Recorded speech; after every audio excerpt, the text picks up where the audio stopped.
we're grateful today to Barbara Stock, who's our friend and a stalwart participant in this community of practice and other IJS programs for sponsoring our practice today. And Barbara is sponsoring our sit today in loving memory of Mort Kozel on the anniversary of his first yard site. And Barbara wrote, he saw more strength and beauty in ourselves than we saw. He listened, he encouraged, and he supported with deep, deep love. His spirit rests within us.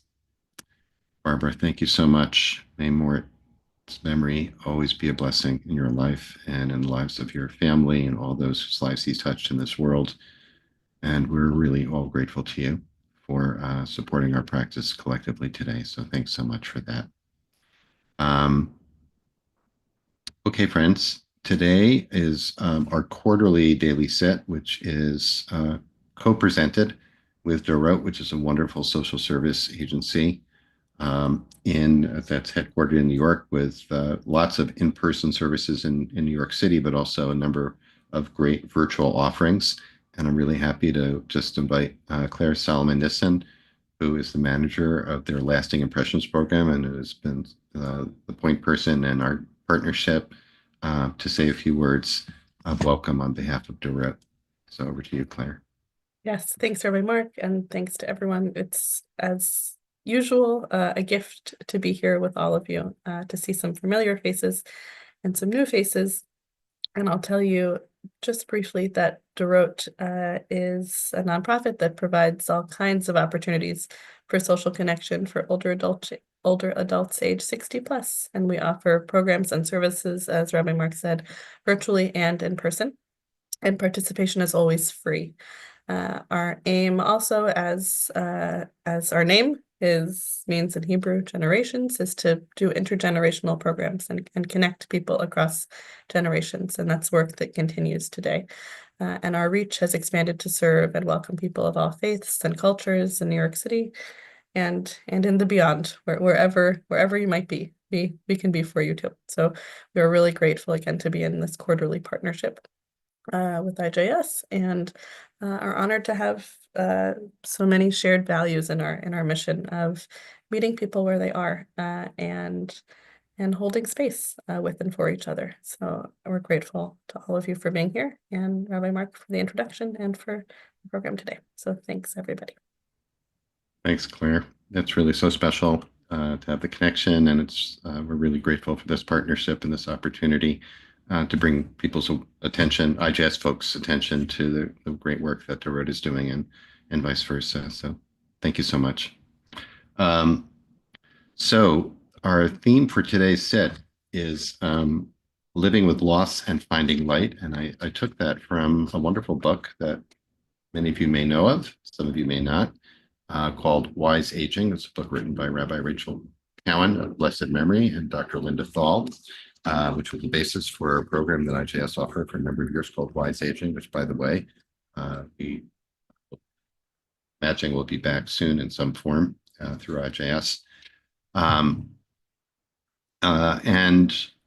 in keeping with this season, since yesterday we were focusing on the natural cycle here in the Northern Hemisphere, as we move into the depths of winter in the natural cycle. And I know in lots of parts of North America today, it's quite cold, and it feels like winter. It feels like winter. The chapter in the book focuses on the losses that we experience as we move towards the latter end of our life.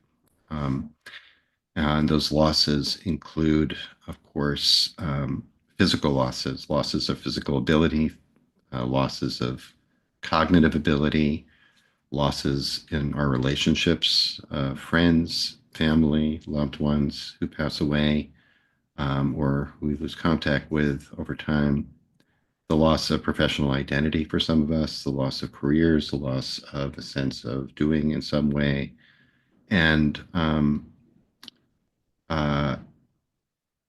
a key part, I think, of the wisdom of growing older is the importance of acknowledging those losses, not shying away from them, not denying them. Of course, a lot of our culture focuses on youthful culture and on extending the youthful aspect of life and being active in many ways. And there's lots of wonderful things about that. But to some extent, we all face the reality that there are losses in our life. That's part of our process, part of our the cycle of being a human being. So today I want to invite us to honor those losses, not to deny them, but just to acknowledge them, to allow them to be, to recognize them, to feel those losses, um, and to acknowledge that as we reach the latter stages of our lives, that there are insights and wisdom which maybe were not so available to us at the earlier stage when so much of the focus of life was on doing and production and creativity and putting things out into the world. In a sense, as we get to the later stages of life, we move a little bit into a Shabbat mode. And for that, we have a lot to learn from Rabbi Abraham Joshua Heschel, who, of course, wrote a famous book on Shabbat called The Sabbath. Highly recommend, should be on everyone's shelf. But he also gave what became, I think, a pretty well-known speech at a conference on aging at the White House in 1961 when I was 6 years old. And I wanted to share a little bit of what he said for our sit today as background, and we'll move into our practice in a little bit. So I'm just going to share my screen for a sec.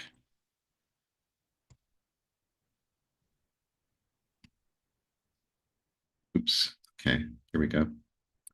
Um,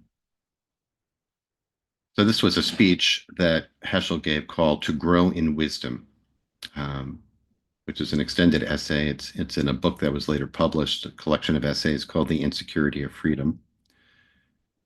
And this is what he had to say about time. He said, most of us don't live in time, but we run away from it. We don't see its face, but its makeup. Blind to the marvel of present moment, we live with memories of moments missed and in anxiety about an emptiness that lies ahead. We live with memories of moments missed and in anxiety about an emptiness that lies ahead. But as only Heschel can write, he says this: time is of more majesty and more evocative of awe than even a sky studded with stars. Time is the process of creation, and things of space are the results of creation. Things that are created conceal the creator. It is the dimension of time wherein we meet God, wherein we become aware that every instant is an act of creation, a beginning, opening up new roads for ultimate realizations. Time is the presence of God in the world of space. Time is the presence of God in the world of space, and it is within time that we're able to sense the unity of all beings. Time is perpetual presence, perpetual novelty. Every moment is a new arrival, a new bestowal. And this is the line that I want to invite us to use as a foundation for practice today, which is a wisdom that I think that comes from reaching the latter stages of life. That just to be is a blessing. Just to live is holy. Just to be is a blessing. Just to be alive and aware of being alive is holy. The moment is the marvel. It is in invading the marvel of the moment that boredom begins, which ends in despair.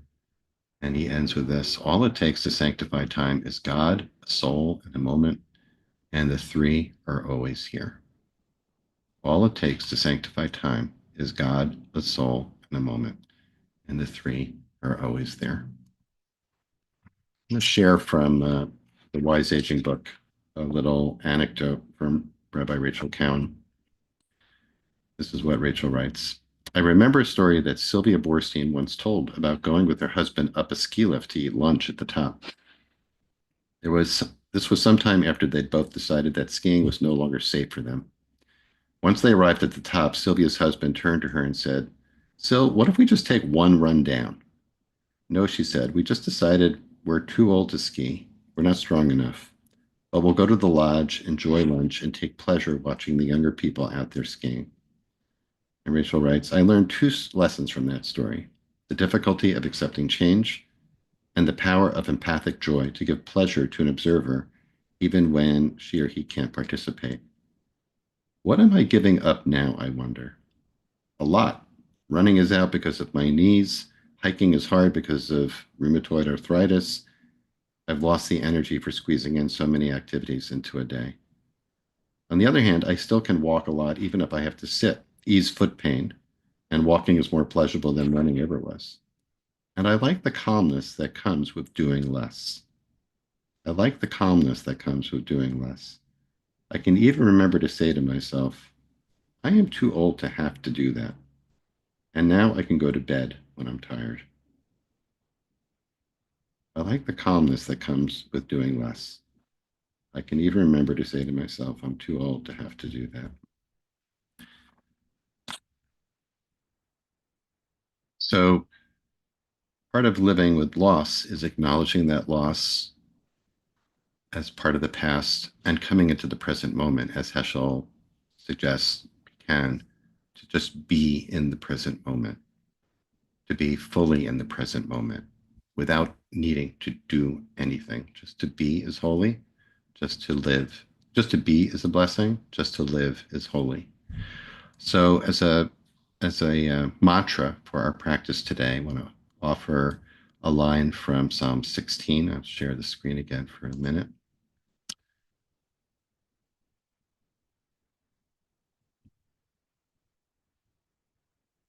Tiviti Adonai lenegdi tamid, or you can substitute for Yud He Vav He there, whatever you like. Shiviti Hashem lenegdi tamid, Shiviti Havaya lenegdi tamid. Shiviti means I set, I place Yud He Vav He lenegdi, before me, tamid, constantly. Even if you don't know Hebrew, you might recognize the word tamid from the phrase ner tamid, the eternal light, in most synagogues. Tamid means consistently, constantly, moment by moment, on an ongoing way. So I have two different translations of this. It's only the first half of that verse, two different English versions. I set Yud He Vav He before me constantly, or I am ever mindful of Yud He Vav He's presence. I want to encourage us to use that as a little mantra, a focus phrase. And I'm going to leave this up. In fact, I'm going to see if I can make it make it a little bigger for us. There we go. I hope people can see that. And I'm going to invite you in a moment as we're sitting to breathe in and each word, breathe in a word and breathe out a word so that on Shiviti, we're breathing in on whatever you want to use for Yud He Vav He, whether it's Hashem or Adonai or Havaya or Yud He Vav He. On the exhalation, Lenegdi on the inhale, and Tamid on the exhale. 4 words, 2 cycles of breath for each. Shiviti, you can try it now to yourself. You can do it silently in your head, or you can say it aloud, whisper it aloud. Adonai, Lenegdi, Tamid. And put that in the chat. I don't know if I can. I'll start to put that in the chat in a moment. So we have that available here. Just so you have that if you need that during as we're sitting.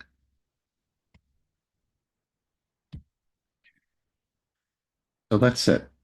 Have a nice long stretch of time for sitting. And of course, it's just an invitation, suggestion to use this phrase from Psalm 16 to help anchor you in your practice, in your breath. And keeping in mind Heschel's beautiful phrase, just to be is a blessing, just to live is holy. And just to see if we can cultivate awareness of presence in this moment without needing to do anything, just to be and to breathe together as a community. And I will play at some point while we're sitting a musical version of Shiviti by Rabbi Andrew Hahn, who's known as the Kirtan Rabbi. It's about 6 minutes long. I'll play that at the beginning of our sitting, and then we'll sit in silence for a little bit longer, and until I bring us back. So let's take our places, and if you'd like to reset position on your chair, on your sofa, on your cushion, whatever you're sitting on, and if possible, connect with the floor beneath you, feeling the support of the chair underneath you and behind you, rolling the shoulders back to open the heart space. Some people love to put a hand over that heart space, offering support and some self-compassion, or letting the hands rest comfortably in your lap or on top of your thighs. There's no right position here. Make yourself as comfortable as you can be in a way that you can stay awake and alert, present moment to moment.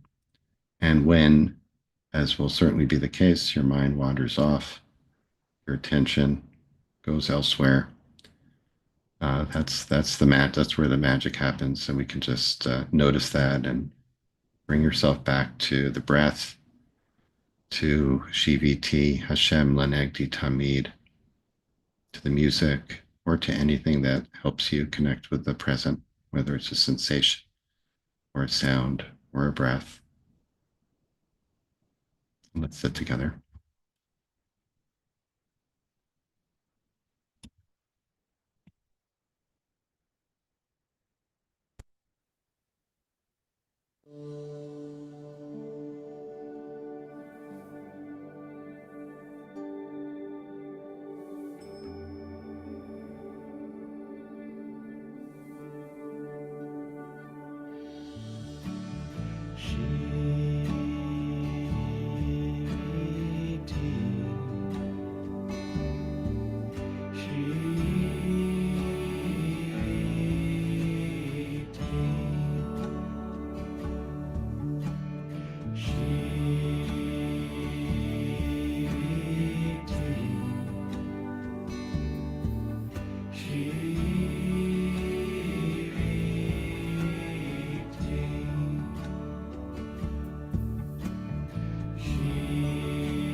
Feeling the vibrations of that chant and picking up those words, letting those words of Psalm 16 drop into our bodies and our hearts and our awareness.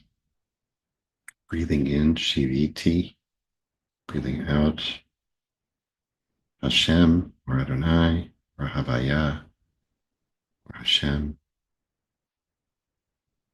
Breathing in Lenegdi and breathing out Tamid. We're just sitting and doing our best to be present to the presence.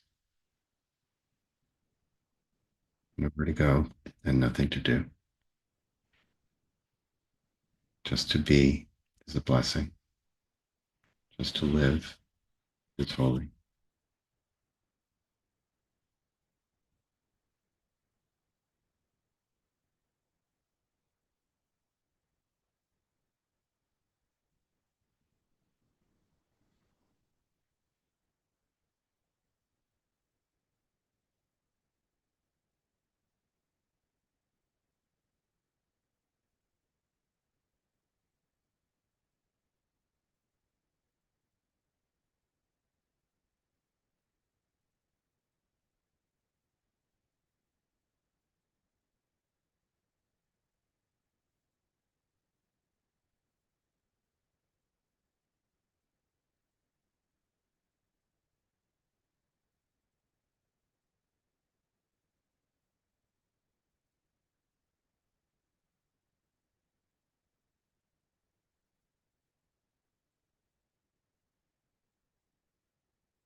Beginning to bring our practice to a close. We're honoring what has passed, honoring the losses, the people we've lost, abilities we've lost, experiences from the past. And we remember that in this moment, in this present, we are fully alive as much as we have ever been. Be aware of the holiness in each moment of time.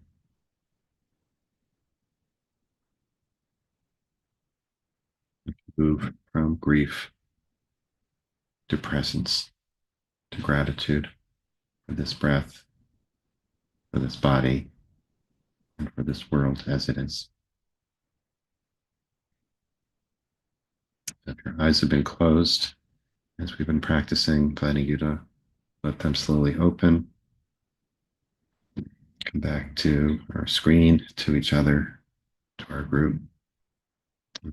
Silently offer some gratitude to all of you for showing up and being here today. And we close, as we do each day, by offering an opportunity for those of you who are in mourning, or if you're observing a yard site today, or if it's your custom to join in the mourner's cottage, to do so. And if you're not reciting Kaddish, we really hope that you stay present for a few minutes just to support those who are. Thanks to Harry Gilboa, who's holding our text space today, as always, so ably for sharing the words on the screen of the Kaddish. And if you're joining me, please rise in body and spirit and unmute at this time.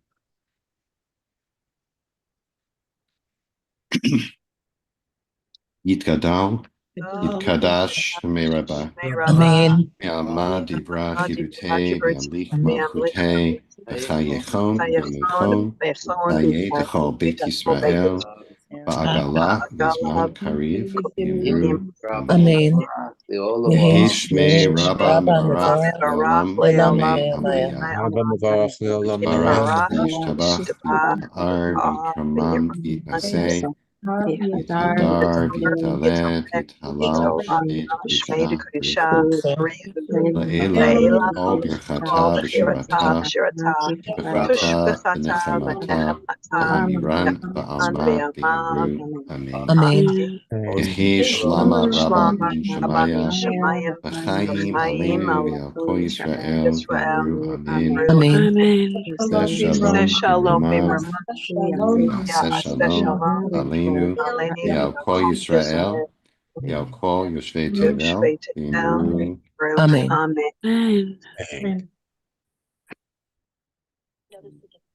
Friends, thank you so much for joining us today. We want to thank Barbara Stock for sponsoring our practice today in loving memory of her husband, Mort, on the occasion of his first yard site. And again, Barbara, thank you so much. And may Mort's memory always be a source of blessing. And may you indeed feel his spirit always within you, in your family, in your lives, and in this world. We're grateful to you for that. Thanks to Harry for holding our text space today. And thanks to Dorot and to Claire Solomon Nissen, a manager of their Lasting Impressions program, for the privilege of partnering with Dorot on these quarterly sets focusing on issues around aging.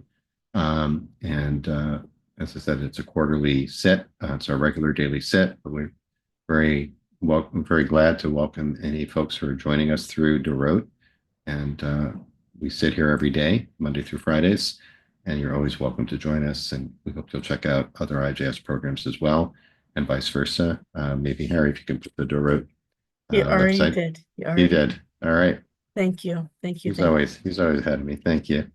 So check out the Dorot offerings as well. And of course, as always, I'm happy to stay on and respond to any questions in the chat. Or just feel free to share your reflections on this theme of living with loss and being able using that as an opportunity to remember to focus on the present, on presence in the present. Take a look to see if you have a question. Just write it in all caps. And yeah, I didn't make the announcements at the beginning, but do want to remind people that we have this extraordinary opportunity to learn with Rabbi Angela Buckdahl, the Rabbi at Central Synagogue, Senior Rabbi at Central Synagogue. Later in January, who's going to be offering a 3-week series on meeting anti-Semitism with mindfulness, which will be, I think, really worthwhile. And for those of you who are Jewish communal professionals or know of a Jewish communal professional, whether it's clergy, educator, anyone who works professionally in the Jewish world, we hope you'll check out Flourish, which is a mindfulness certification program, special cohort specifically for Jewish professionals, and that's led by Yael Shai and Rabbi Miriam Margolius. And Yael will be here tomorrow to lead us to sit into Shabbat on the daily sit. So we'll look forward to that, and we'll can say a little bit more about that as well. Um, all right, Ilan, the word tamid seems to connote both continuous and eternal. Care to expand on the relationship between those meanings? It's a great question. Um, um,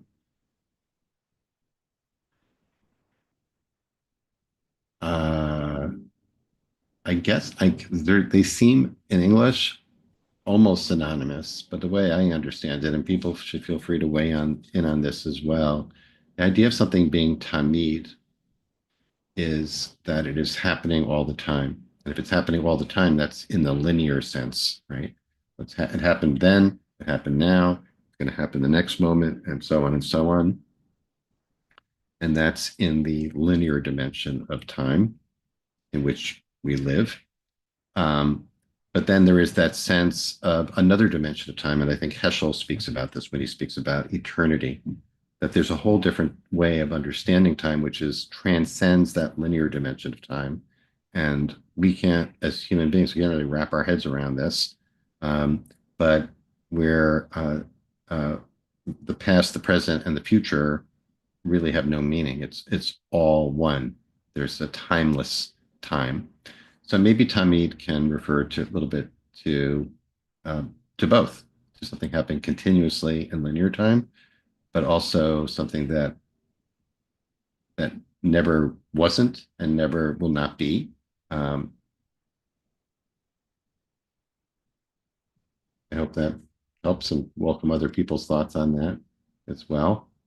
Um, yeah, some people asked about the music, so that was what we heard as we were sitting, which is really so beautiful. That GVT is by Rabbi Andrew Hahn, who's known as the Kirtan Rabbi. He has beautiful chants. If you want to check him out on wherever you get your music these days. And but I also included another link to a version of GVT Adonai Lenegdi Tamid by Nava Tehillah, which is a wonderful community/musical group in Israel. And they have a beautiful version of it as well that I recommend to you. And there were others too, including one by Rabbi David Zeller. So there was a lot to choose from. I just gave you 2 links as well. Pauline writes, the writer of the song may have been able to keep God constantly in mind. It isn't so for me.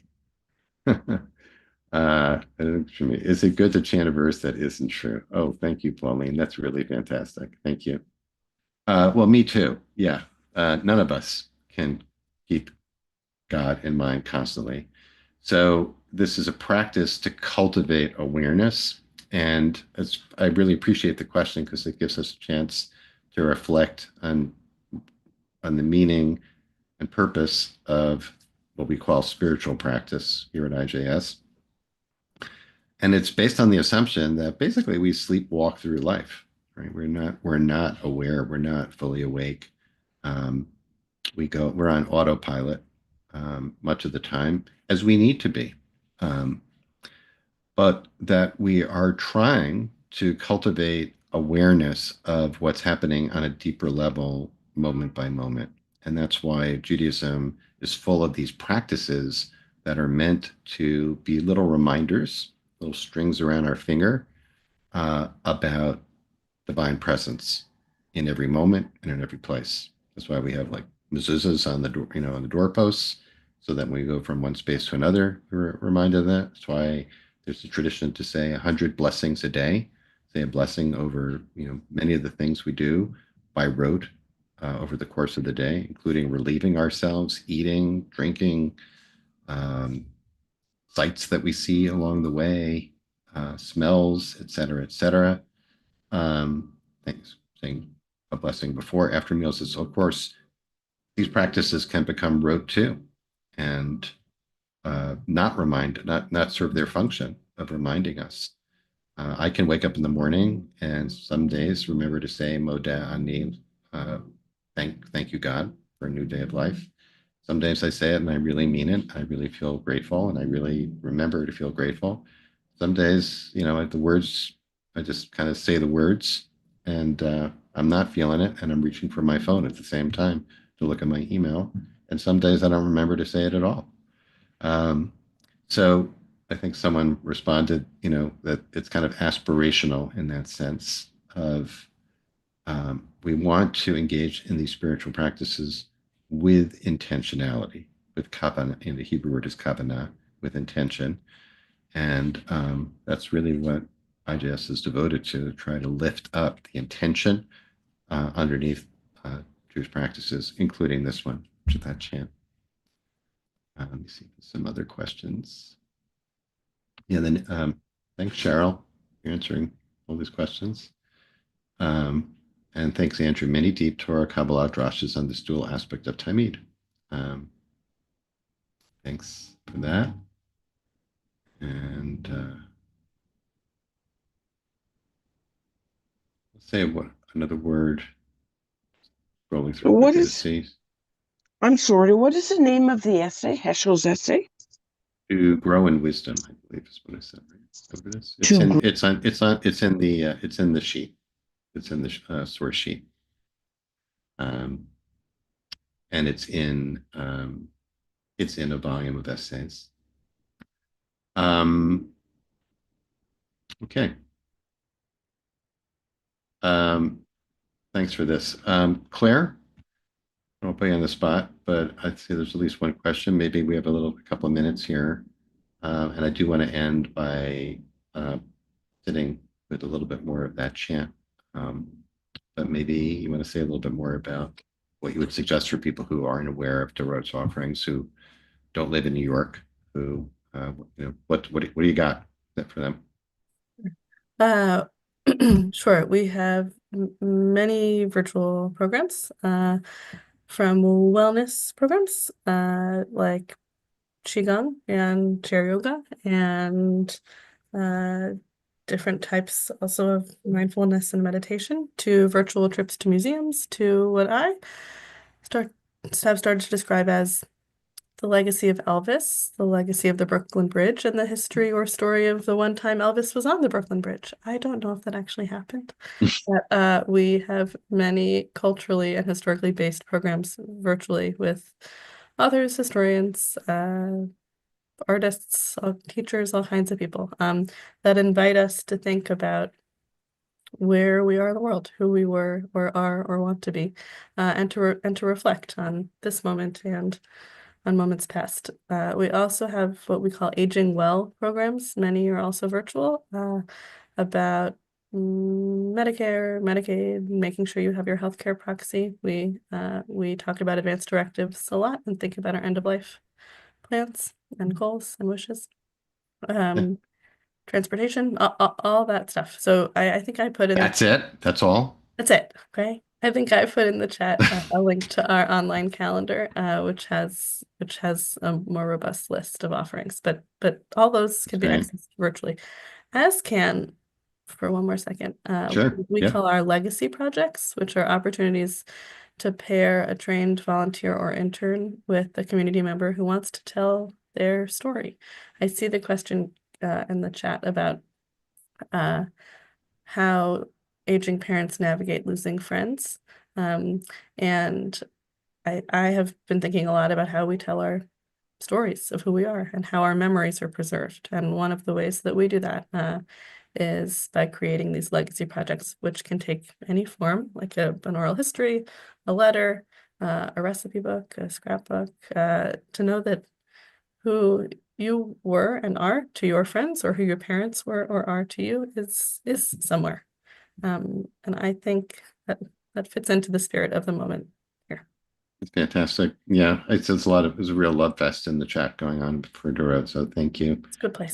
Good, great place. It's funny too, because I had a conversation with an old colleague who told me that many years ago, I told her about this today, and she said, when she was in rabbinical school, probably 40 years ago, in New York, that she had volunteered with Dorot, and she was like so amazed and impressed about how it had still around and thriving so much. And I said, yeah, it's really, he was really pleased to hear that.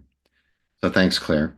You're welcome. Okay, so friends, I want to invite us to take the last take 4 minutes to sit with that chant from the Kirtan Rabbi. I'll play it, and you're welcome to just let it wash over you.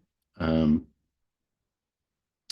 and I'll put I'm going to put the words back up. No, I won't put the words on screen. You have the words. So let's just sit with with that chant, and hopefully absorb it, take it into the rest of your day. And thanks for being here as always.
Hey, friends, good to be with you today. As always, hope you'll join us tomorrow to practice with the Yael Shai, and let's sit into Shabbat together as we move towards here in the Northern Hemisphere, the darkest days of the year, towards Hanukkah.